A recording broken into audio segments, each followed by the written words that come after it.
शिवाय। आज से शिव विवाह की कथा छोटे छोटे वीडियो में लाने जा रहे हैं, आप लोग ध्यान पूर्वक सुनिएगा।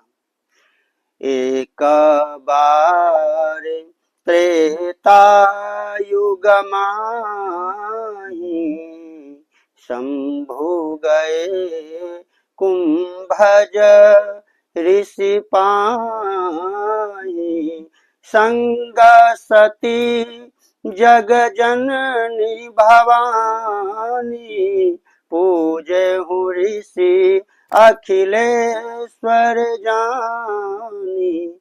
एक बार त्रेता युग का समय था।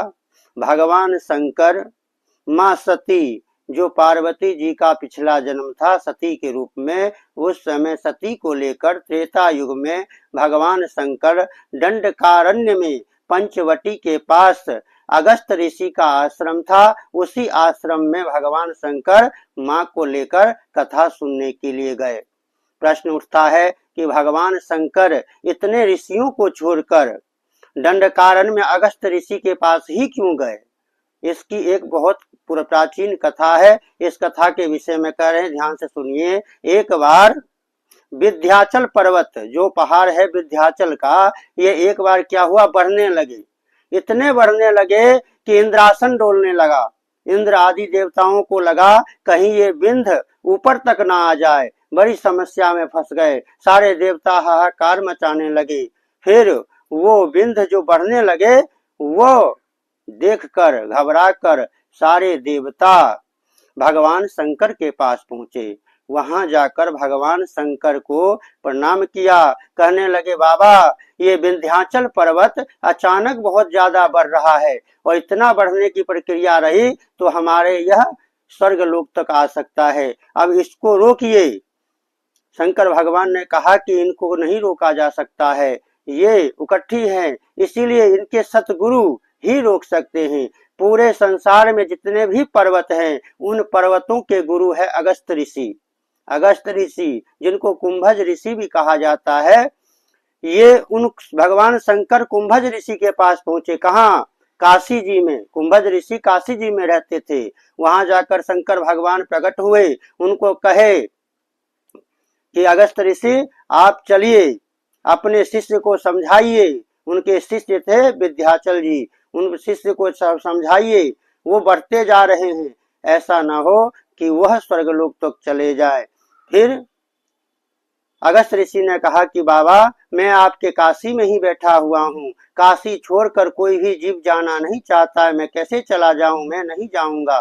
शंकर जी ने कहा कि आप अभी चलिए, अभी इस परिस्थिति को संभालिए, आने वाले समय में एक बार ऐसा आएगा मैं आपके पास आऊंगा और आपसे कथा सुनूंगा, आप निश्चिंत हो जाइए।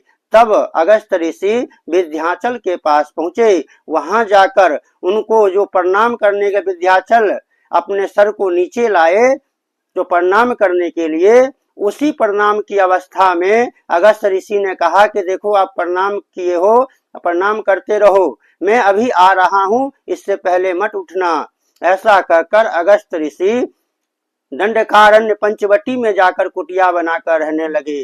कहते हैं आज भी विंध्याचल पर्वत अगस्त ऋषि के आगे वह दंडवत अभी भी कर रहा है। ना वहां पर वापस अगस्त ऋषि गए, ना विंध्याचल उठे। इसी कारण से, उसी वरदान के प्रभाव से भगवान शंकर पार्वती जी के साथ वहां पर पहुंचे हैं। वहां जाकर गोस्वामी जी लिखते हैं, संग सती जग जननी भवानी। माता एक देवी के, एक स्त्री के तीन रूप होते हैं, बेटी, माँ और पत्नी। इन तीनों रूपों का दर्शन करवाया है गोस्वामी जी ने। संग सती जग जननी और भवानी। वहां पहुंचे। वहां जाकर प्रातः काल जब कुटिया का दरवाजा खोले अगस्त ऋषि, तो भगवान शंकर को देखकर बड़े प्रसन्न हो गए। इतने प्रसन्न हो गए कि ये भी नहीं जाने कि मैं कथावाचक हूँ और वो कथा सुनने के लिए आए हैं। वही बैठाकर उनके पैर धोने लगे, उनकी आरती उतारने लगे। पार्वती जी सोचने लगी कि ये कैसे कथावाचक हैं, हम इनके पास कथा सुनने आए हैं और ये हमारे पैर धो रहे हैं। ऐसा सोचकर सती जी सोचने लगी कि लग रहा है इनका ज्ञान हमारे ज्ञान से अभी कम है, इसीलिए तो ये हमारी पूजा कर रहे हैं। परंतु भगवान शंकर सोच रहे हैं कि ये कैसे कथावाचक है, इतना ज्ञानी होने के बाद भी सेवक का काम कर रहे हैं, कितने निर्मल है, कितने भाव नहीं है इनमें, अभिमान नहीं है इनमें, ऐसा शंकर जी सोच रहे हैं। और सती जी सोच रही है कि इनमें कुछ ज्ञान है ही नहीं, इसीलिए ये हमारी सेवा कर रहे हैं। पूरी कथा हुई, भगवान शंकर ने बड़े मन से सुना, परंतु पार्वती जी पूरी कथा यही सोचती रह गई कि इनको लग रहा है ज्ञान की कमी है, इसीलिए यह क्या कथा सुनाएंगे। कथा पूरी हुई, पूरी होने के बाद भगवान शंकर ने भी कथा सुनाई, अगस्त्य ऋषि ने भी कथा सुनाई। कुछ दिन तक वहां शंकर जी रहे और रहने के बाद वहां से फिर शंकर जी अपने अपने कैलाश के लिए विराजमान हुए। वहां पर कहते हैं कि वहां पर ना जगजननी, ना भवानी, ना बेटी, ना बहू, ना माँ,